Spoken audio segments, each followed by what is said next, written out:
We're here at the Ark in Glasgow today, where the Embrace Islam team are having their second Iftar of this Ramadan. Let's go and have a look and see how they're getting on. So you can see this evening that we have a good number of people who have attended. The total number of registrations is between 65 and 70 people. You can see here that Blanc Events have very generously donated the Iftar tonight, and they are busy preparing the takeaway containers for any leftover food. What we'll do is we'll go and have a chat with some of the attendees to see what they've been thinking about the events.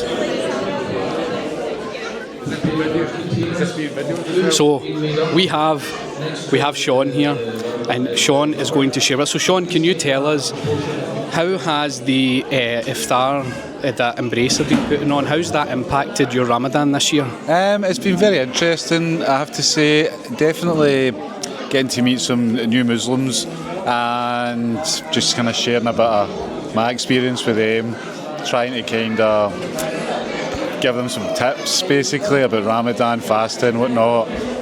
Also the boy Derek I was speaking to tonight, I noticed when he was praying he wasn't doing his shahada on every second rakat, because nobody's told him. So I informed him about that, and no, the Embrace Islam's been really good. I'm looking forward to the kind of 12-week course, help out if I can, hopefully learn some stuff as well, and basically just, my wife's taking a video of me just now, and basically just try and kind of embrace Islam a bit more through the actual group. I think it's a great thing, and if it had been set up when I reverted, it would have probably made it a lot easier for me to learn about Islam. That's brilliant. So in terms of Embrace Islam, I don't think there's many other organisations, if any at all, out there in Scotland that are offering this type of service. How important is it to have a service that is specific to the convert community? It's very important. I was just talking to the Imam outside, and he was telling me that he was on his way to see a brother who's took his shahada, but basically he's suffering from social anxiety. So apparently he's made his way here a couple of times and then he's turned back. So to have other converts to be here, it might make him a bit more able to actually attend and see some faces where people who aren't very well versed in the ways of Islam effectively. Also as well, I think the Iftar serves quite an important part where it's supposed to be a community-based thing, and if you're converting from a family who's either non-religious or coming from another religious community and you've not got anybody to share Iftar with, it can be a very lonely experience, and it can really put a dampener on the whole part of embracing Islam. It can have a very negative impact on it. So this is very important, I would say. Brilliant, Sean. Listen, I'm not going to keep you from your dessert. Thank you so much. It's been a pleasure getting to see you over the last couple of weeks. We'll let you go. Let's go and see if we can find somebody else. So we've got somebody over here. We've got Sheikh Ameer sitting over the table over there. Is he going to give us a wave, Sheikh? Yeah, we get a wave from Sheikh Ameer over there and a few of the others. Yep. Okay, here we go. Chelsea, thank you for taking 2 minutes to speak to us this evening. So, first question is, in terms of the Embrace Islam Iftars, how has that impacted your Ramadan this year? It's kind of like a new family almost. We're having fun, we're just chatting, we're getting to know each other. It's just really nice to have that community feel. Brilliant, thank you. And in terms of thinking about Embrace Islam as an organisation, not sure there's many other organisations out there that provide this type of service. How important do you think it is specifically for the convert community to have a safe space like this? Oh, it's absolutely vital, honestly. I took my shahada in January. I'm very still new to Islam, but I took it online, so it's very much I kind of felt that disconnect. But coming here and having the community vibe, it's just been so good. Brilliant. Well, we'll let you enjoy the rest of your dessert. Thank you for speaking to us.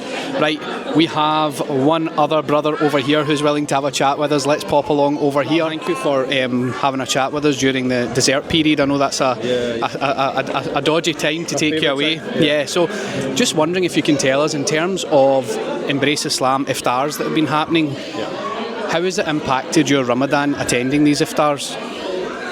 Definitely positively. It's the first time I've attended anything like this publicly. I think it's my first Iftar of this size.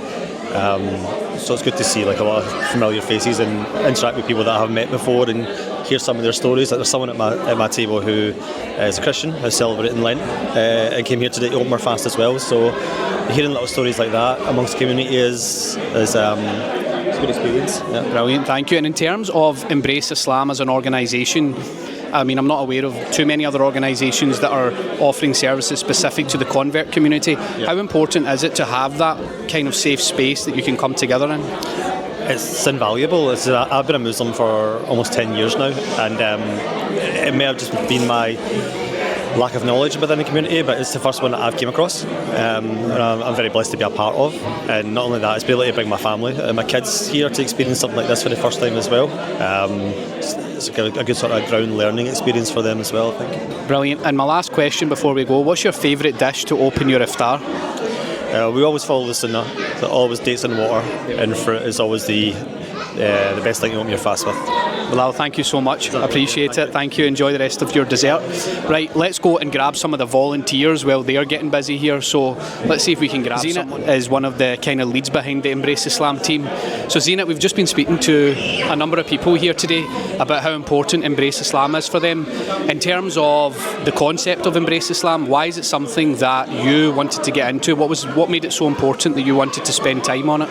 Okay, so last year, That Leaf, an organisation based in America that do a lot of stuff with Muslims and recommitting Muslims, they came and we had a bit of a sit-down gathering here addressing all the issues in our community, specifically around a space for people discovering Islam for the first time.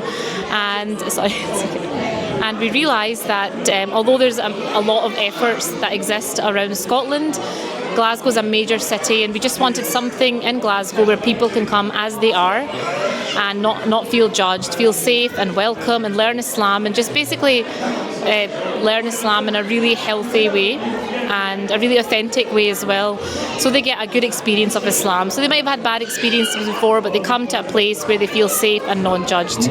So what are your hopes for Embrace Islam in the next sort of 12 months to 2 years? What's your roadmap looking like for that? So we're hoping to start a course, a 10-week course inshallah, it's designed for new Muslim or anyone discovering Islam for the first time. So if you're returning to Islam, it's good for you as well. To have basically events around all the major holy festivals like Eid and stuff, so people don't feel lonely or isolated. And to basically have a shahada system, so people can book their shahada and take their shahada in Scotland, a central booking system, have a support system, a buddy support system, which we're working on at the moment, and basically to have something very regular and consistent so people know that there's always a space for them. Thank you, Zeenat. That's much appreciated. Many of you all know Brother Omar from various other initiatives that he's involved in, a man of the community. Let's go and have a chat with him. So, Omar, can you tell us, as one of the main core team members of the Embrace Islam group, what was it about the particular concept that caught you? Why did you want to start this particular organisation? Why was it so important to start this? Well, in short, if you look around you, then alhamdulillah, we have got lots of people who need support in many different ways, and this was a space to create for people who felt like they can't go to a mosque or they had nobody to turn to, whether it was people who are new to Islam, whether it's people who have converted and need the support, or whether it was people who have been born Muslim but require a space to be able to go to and open up about struggles that they have and get some guidance. So inshallah and hopefully we're filling a gap that's really been there for a while. Thank you, Omar, I appreciate that. And in terms of the next kind of 12 to 24 months, we've already heard from Sister Zeenat what the aspirations are for the organisation. Where would you like to see Embrace Islam be a year from now? Well, first of all, with none of us involved, and hopefully I hope a young new team who will hopefully come in and take it where it needs to go. But in terms of in 12 months time, I'd like to see this place filled with even more converts or reverts, even more people who are struggling, maybe with our own place, our own building, and we can do those kind of things and expand the project if we have support from our community. So inshallah, hopefully keep an eye on this space. Hopefully we do the right type of events for you guys and you get to see the right type of work being done, and you might then appreciate the requirement and the need for it. And then hopefully, inshallah, as I say, we can provide a safe space for people who are now coming into the fold of Islam, who are required to have that help and support. Thank you, Omar. I appreciate that. We'll let you get back to whatever it was you were doing. We'll see if Sheikh Amar's available. Sheikh, can we borrow you for a second? So we have Sheikh Amar Jamil, who, as you know, is the kind of founder of the Embrace Islam organisation. And Sheikh, we've just been making our way around speaking to various attendees, but also some of the team. But the key kind of question is, why did Embrace Islam come about? Why did this organisation come about? I think the reason it came about because of the need in the community. So obviously we have a lot of people become Muslim. I mean, it's actually, I don't think people realise 5,000 people a year become Muslim, which is, you know, about 14 people a day becoming Muslim. So these people are becoming Muslim, they're coming into our community, and it's like a newborn child almost, like, because they don't know the language, you know, Alhamdulillah, Bismillah, they don't know these words. So it's like a new language, a new culture, a new everything. And so for those people, sometimes going into the mosque can be quite daunting. Sometimes they might not get all the answers, so people will embrace them initially, but then it's not the initial period that is crucial. The crucial thing is the support afterwards. Who's going to support these people? Because sometimes their families might not be on board, or they might feel isolated. So we did some research, and we found that a lot of people actually suffer from isolation. So for example, things we take for granted, like Eid, the day of Eid, we're all busy with our families. If you're a new Muslim and you don't have any family and no one invites you, then what are you going to do for the day of Eid? So it can be very isolating. And then, you know, things like changing their name, lots of things like celebrating Christmas, you know, all of those things, they have to navigate those things which a raised Muslim will have to navigate. So they need specific support, and they need a place where they can come and feel comfortable and be able to be themselves and to grow into their Islam, you know. And so people, they have to be in an environment which is non-judgmental, you know, a place where they feel safe, they can ask the questions they want to, and somewhere where they can learn as well, and learn from the basics upwards. And so, Sheikh, we can see behind us today just the need for this type of organisation. The evidence is there behind us. But in terms of challenges, what are the challenges and obstacles that an organisation like Embrace Islam will face, and how can the community get behind the organisation? I think the challenges would be possibly segments of the community might not understand why you're taking maybe a bit more relaxed approach, because, you know, they might want you to be very strict with people, make them dress a certain way, act a certain way. But, you know, everyone's on this journey, and it's not just people that become Muslim. Sometimes it's people who have lost their faith, or they've been away from their faith for such a long time, and they need to come gently back into the faith. And so they need a space. There has to be a space where everyone can come and feel comfortable and learn and grow and change. So I think that's one of them. I think also, obviously, the other things that nearly any other organisation would face is like funding the thing. So funding would be a big issue, and also just having the right type of people involved, because you know, you could easily put somebody off Islam. Somebody could come to become a Muslim, and then you could do something and put them off. So you need people who are trained to be culturally sensitive, so they use the right type of language.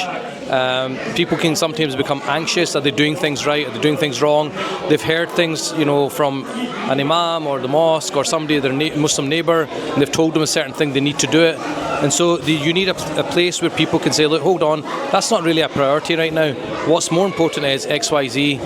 So a place where they can, you know, everything can fit in place, and also where they can get access to, you know, the questions they've got, access to the answers that they need.